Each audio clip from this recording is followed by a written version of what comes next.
about this GHF distribution points, food distribution points. I was silent a little bit and I wanted just to know everything about it. I was telling you from the beginning that this cannot be instead of the official INGOs, UNRWA, WFP distribution centers, because those group of international organizations took decades of working on conflict zones and wars and with disaster zones and population to learn, to know how to distribute food, what portions, what timing, when and why and how and everything. But now this organization, this suspicious foundation, an Israeli-American foundation with zero experience in humanitarian work, food distribution, dealing with the whole forced famine that now my people is dealing with because of the Israeli army, because of Israel's systematic annihilation of our people, of the Palestinian people, like by any way, by any mean, just kill more and more Palestinians. So the INGOs in this phase of our situation cannot be exchangeable.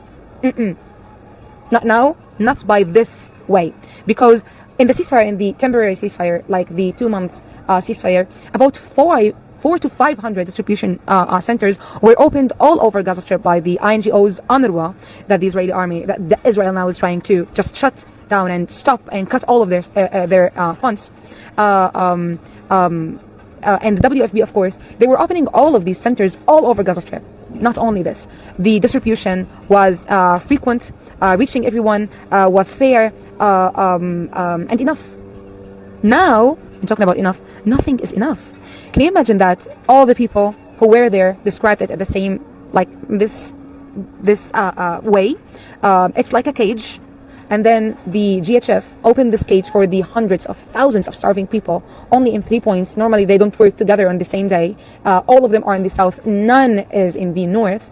And then putting in front of them like 1,000, 1,500, 2,000 maximum food parcels, food boxes that are only enough for like 4, 5, 6 people for 4 days or 5 days, less than a week. Then people enter this cage, fight over food, and got shot.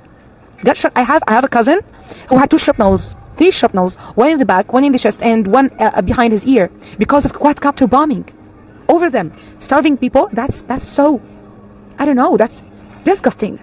Opening the cage for starving people and then bombing them while starving and watching this.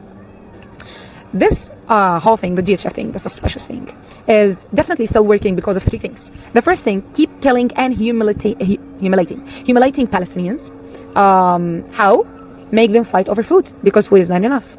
Make them starve to death because they're not able to reach food after all of their trials. And of course, kill them while coming to get the limited food put there. We're talking about more than 650 people. About 700 people got killed only in the distribution centers by the GHF in 20 days, between 14 to 20 days of working.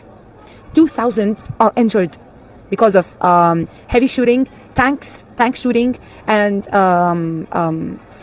heavy weapons, and of course the quadcopters. And then when it's out loud and like a trend, or the media is talking about it more, the U.S. government, the U.S. administration says that we know enough about all of these reports talking about the Israeli army shooting the Palestinians, going for aid, and then the IOF opens an investigation again for like the 100th times, okay, for a crime that they commit. Anyways, of course, we have a saying in Arabic. We say لمين نشكي والقاضي غريمك, something like this. Like, of course they will not be fair. They are the enemy. They are the occupying force. Definitely they will not be fair. Anyways, so this is about the GHF. This is the first reason. The second reason, after keep humiliating Palestinians, is that many people from the INGOs, some even local NGOs and Western media are talking seriously about this American-Israeli foundation to be an intelligence entity in Gaza Strip now, collecting information about people, about what is happening in the ground and the real situation here in Gaza. And the third reason is to have time, because whenever any pressure is made over Israel or over the US to solve the thing, to deal with this disaster that they committed, they will say that okay, we're trying, the GHF is still working, we're learning from our lessons, we're trying to do that, we're مش عارف شو. So yeah, having time, and then using the time to occupy Gaza for a long term, kill more people, displace more people, and of course cause more and more destruction. Besides the psychological warfare, of course, making people lose hope in any change or any life after all of this death. So yeah, this is what is happening now. I'm so sorry for this long video. Oh my god, it's like 12 minutes so far. I'm sorry, but this is the last thing. Okay, the last thing is that now you're hearing even less and less from Gaza because of the Israeli attack on Iran, then Iran trying to fight back. And of course the media is not telling you this, but Israel, not surprisingly, started the war. Of course the media is not telling you this, but Israel is claiming that it is defending itself. Against what? Guys, against what? They are literally creating enemies to justify their existence. They're trying to create enemies, any enemies, to convince the people around the world that, oh my god, the Jewish people is targeted. Israel is the most dangerous place for Jewish people around the world. Guys,